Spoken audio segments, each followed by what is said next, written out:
So, lads, before diving into the news, Johnny, what have you been playing recently?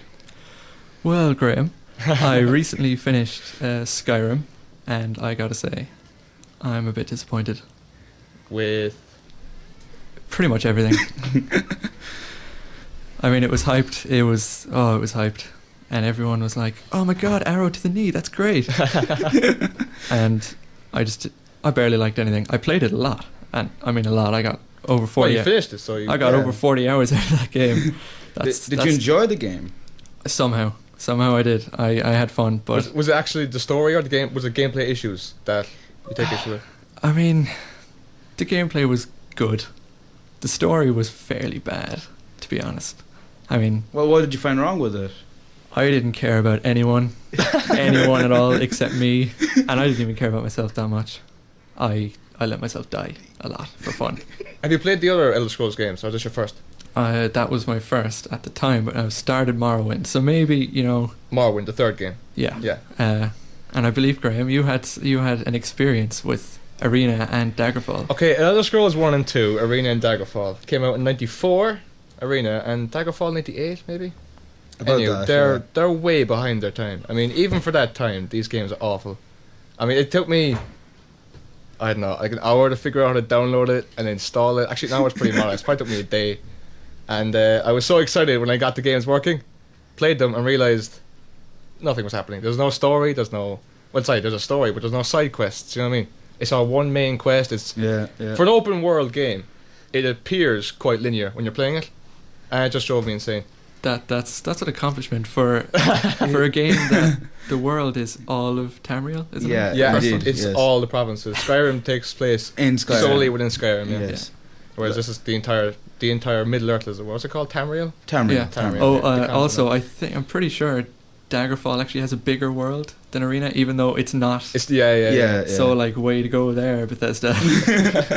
Well, Bethesda, as we all know, produced some great games, but they all seem to be just a little short of being good. Also, it seems... Well, I think what you mean is, I think the ideas are good. The ideas are good, yeah. Everyone likes a game with vampires and werewolves, and you've got different races. Yeah, exactly. But they're just lazy when they make them. It seems like they were in the middle of making it, and then someone came in and said, "Got your game," and decided to sell it while they were still in the middle of making it. Yeah, lots of glitches in Skyrim.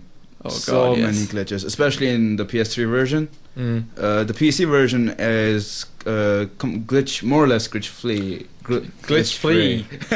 Well, I can say from experience, having played the PC version, it doesn't run as well as it should, looking like it does. I mean, I didn't come across any glitches per se, but when I installed it, I have a pretty decent computer, and it said detecting graphical settings. It said everything to ultra high, and I'm like, yeah. And then it maxed out the game settings. And then it just went, oh yeah, you're getting like 10 frames per second right now for no reason. So I had to lower my settings for no reason. And how about that horse, the turning circle? Yeah. It's like a truck, but with considerably less help. If you get caught on a cliff under a horse, that horse is dead, because you cannot walk backwards for some reason. Yes. Yeah. And in order to turn around, just to walk forward 4 feet first. Yes, that's true. So you're screwed. Yeah. Amar, you played Morrowind, didn't you? Or was it Oblivion? I played Oblivion, and I thoroughly enjoyed Oblivion. It had its issues. For example, I found there's a couple of side quests I could not complete due to glitches. But besides that, I thought it was a thoroughly enjoyable game. Fast travel works a bit differently in Oblivion than it does in Skyrim. In Skyrim, you can only fast travel to places you've already been. Oblivion, you can fast travel to all the major cities. I don't like that. Yeah, isn't there sort of a point to going from one place to another? Yeah, see, there is a point. In order to fly there. Like in Pokemon, for example, you have to go to a city before you fly there. Yeah. And of course the reason being is that between one city and the next there's a lot of side questy stuff going on. Yeah. Well, like, you see, a lot of side quests in Oblivion would be contained within the cities. You wouldn't find a lot of side quests just walking around around like the wilds. You'd find caves, mines and stuff you can, go in and you can loot and you can, level up in there. Dungeon type things. Yeah, dungeons, but you can't actually find any side quests. For the side quests, you'd have to go into the main cities. You'd have, Anvil, the Imperial City, so on and so forth. And all this quests would be centered around there. Like, some quests would send you to the opposite end of the map, Like, for example, I remember I had a quest in Anvil that sent me in the west, that sent me to Cheydinhal in the east, which if I had to walk would have taken me a very long time, at least. Yeah, but it does seem a bit pointless making this massive world and then not filling it with stuff. Yeah, I felt like I was cheating a lot in Skyrim, but I just could not be bothered walking. I just didn't like looking at things. Yeah, like I think Skyrim, there's a bit of incentive to actually go and walk, because of the dragons. There's stuff there. Yeah, because there's dragons there. There's like, mammoths. There's giants. There's raiders. There's all kinds of interesting stuff happening in the wilds in Skyrim. So you do have incentive to go out and walk, But in Oblivion, there was none of that. Like, of course, you'd have your random encounter every now and then with a raider or a wolf. God, those wolves are annoying. What about Morrowind? What was that like for fast travel and for side quests? I haven't played Morrowind. See, you said at the start of this that you think Oblivion is fantastic. Yes, I do enjoy Oblivion. People, in my experience, people who've played Morrowind first and then move on to Oblivion, I think they actually hate it because they're so used to Morrowind, which by all accounts is a fantastic game. I haven't played it yet, but it's next on my Elder Scrolls. I'm playing through the whole thing. Yeah, you're going to be there until like 2014. Oh, I know. Actually, sorry, I tell a lie, because before Elder Scrolls 3, they made Battlespire and Redguard. Oh, yes, they between did. 2 and 3. Battlespire looks appalling. I saw that, yeah. It's basically one big dungeon, and that's it. It's no story, no anything, no exploration, just that. Just grind for no reason. It's the same as the other games. It's basically open world. Sorry, a linear game masquerading as an open world game. Ah, yes. Whereas Redguard, I think, looks good. I mean, despite I've read bad reviews, but I've seen gameplay and the story, and it does seem like it might actually be the first good one. People always say that the first Elder Scrolls game that's actually any good is Morrowind. I'm willing to give Redguard a go, despite what Arena did to me. I just want to say I cannot wait to bask in your disappointment. Yeah. So is Redguard a 3D game? Because I saw you playing Arena. Oh yeah, and Arena and Daggerfall are not 3D. They're very 2D. They're worse than Doom. I mean, Doom is. That's a thing. Doom was once a thing. Remember that? Yeah, remember? Yeah. God, that was a good game. Redguard is 3D. Is it? Yeah, and there's no character selection to start. You are one character. Oh, Cyrus, right. You're a Redguard. That's interesting. Whose sister? It's actually a campaign. Like your sister's been kidnapped or something like that. Right. Because I always love all the building your own character bit in Skyrim and Oblivion. But in Skyrim it doesn't matter, and I'm getting angry. That's true. Because they give you all these races, and then it's like I picked a Nord because I wanted to be hand-to-hand combat, chopping people's heads off stuff. And it says, oh yeah, Nords are good at, weapons and stuff. And then it's like, oh wait, I have no stats.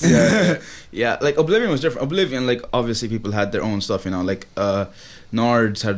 were better at, had good heavy armor skills and stuff. Same in Morrowind. I recently made my character in Morrowind. That is the case, which is good. Yeah, but in Skyrim, the thing is that every race has a specific ability, isn't it? Yeah, I literally did not use whatever it was, Battlecry or Warcry, I believe. Yeah, I did not use that once. Mostly because, well, not mostly, but partly because I had to go into it.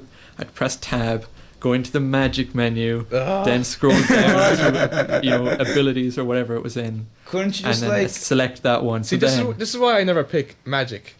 I always pick a race or a class that hasn't got magic because I hate using it. It wouldn't be a problem if they had hotkeys, so I could assign battle cry or whatever to 1. And then potions to 2 or whatever, but they just had one menu. That's the whole point of having a PC in the first place. Yeah, you get more buttons, so it's better. But they did not. It's like they don't know what a keyboard looks like. They're lazy. How many people were working in Bethesda on? I'm assuming a couple of hundred. I think it was between 200 and 300. Yeah, they're a big studio. 40 people making the game. Make a better game than that. Yeah, that's true. The Witcher was very few people. The Witcher was only 100 people, and that was supposed to be one of the best games on the PC. Witcher 2. Witcher 2, sorry. Yeah. But The Witcher itself actually was only made by less than 100 people, and that was supposed to be the best game, one of the best PC RPGs of the year was released. If I could just plug an independent game, it's called Overgrowth, and it's like anthropomorphic rabbits, hand-to-hand combat, kind of ninja, a bit of parkour in there. That's being made by 4 people, and one of those people, at least one, is purely an artist. Wait, humanoid rabbits that are ninjas? Yeah, like, you know, they can do all parkour, wall running, and hand-to-hand combat, crazy kicks and stuff. That's been made by like 4 or 5 people. One of them is purely an artist, so he's not doing anything to do with the game.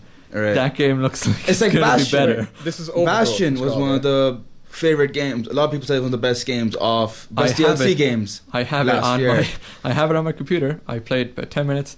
And at the time, I just was not in the mood. I doubt I'm ever going to get back to it because too many games coming out next month. That's true. But my brother played it. He said it's really good. It looks great graphically, and the soundtrack's cool. There are about 5 people working on that game. I did not know that. There's about 5 people working on that game, and do you know the? If you guys haven't heard the Bastion voiceover, it's actually I heard it. It's really good. That guy's got a badass voice. That guy's got a really good voice, and literally, it wasn't a voice actor or anything. They got to stand in. It was Steve. Whose voice sounded a bit cool. Class. So they had him do all the voice work. He wasn't an actor. He was just one of the guy's friends. That's one thing I know about gaming these days. Voice acting has been taken seriously. Voice acting has been taken very seriously. Do you remember when, like, you know, oh Johnny, what's the name of that game? You know the one I'm on about. Where your man is talking in the most monotone sort of Microsoft Sam voice. I wish I could remember. Yeah, you know what I'm on about. But anyway, yeah, I mean, like nowadays you've got people like Nolan North. Exactly. Nolan North does the voice of Drake in Uncharted, and Desmond. Everyone in every game you've ever played. Yeah, he does do quite a lot of characters, but you know you've got people like him who are taking it seriously. I mean, they're turning it. Well, he used to be looked upon as, you know, gaming. Yeah. Pong, Pac-Man. It's a thing to do. You get points, and that's it. Yeah. Now it's turning into sort of entertainment media. Yeah, entertainment, art form media on the par with like books and film and stuff, which I think that's brilliant, especially if you look at games like Mass Effect 3 and Mass Effect, the series in general. Yeah, they have amazing voice acting, I find. Also, I want to disagree with you there. On what? Shepard, male Shepard. Sorry, this is from Mass Effect. This is from Mass Effect. In Mass Effect 1, he might have been bad at voice acting that one. I don't remember, but I know in Mass Effect 2 there were parts where I was like, that didn't sound quite right. Yeah, that's true. But like the other people do sound great. The majority of the cast sounds great. And a new one, Mass Effect 3 now, Freddie Prinze Jr. is playing a character. So, believe it or not, he's still around. He's still doing stuff. Do you know who he is? I don't. I'm casting questioning looks around. Who is he? He is an actor from the land of America. Okay, what's he been in? Just a couple of sitcoms.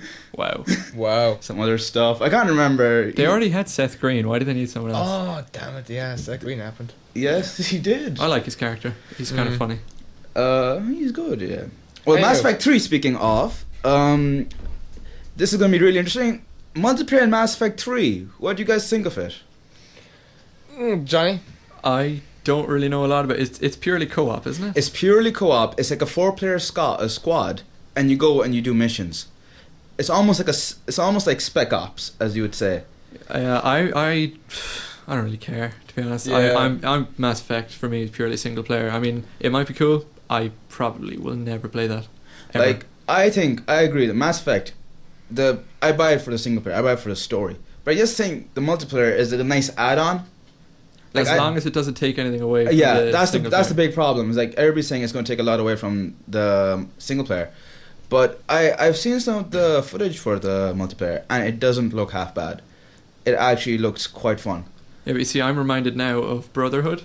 Assassin's Creed Brotherhood, which was the first Assassin's Creed game to have multiplayer, which was very, very, very fun, surprisingly. Amazingly, it played well. Amazing. But I was a little disappointed with the single player, to be honest. Brotherhood? Yeah, I mean, it was good, but it just did not live up to the hype? Previous Assassin's Creed games. Oh, yeah. Well, like Brotherhood, you know, they sort of had something going, I suppose. Like, you know, Assassin's Creed 1, they had to sort of wow you. Assassin's Creed 2, they had to go in, you know, maybe Assassin's Creed Brotherhood, they got a bit, you know, they got a bit comfortable, you know.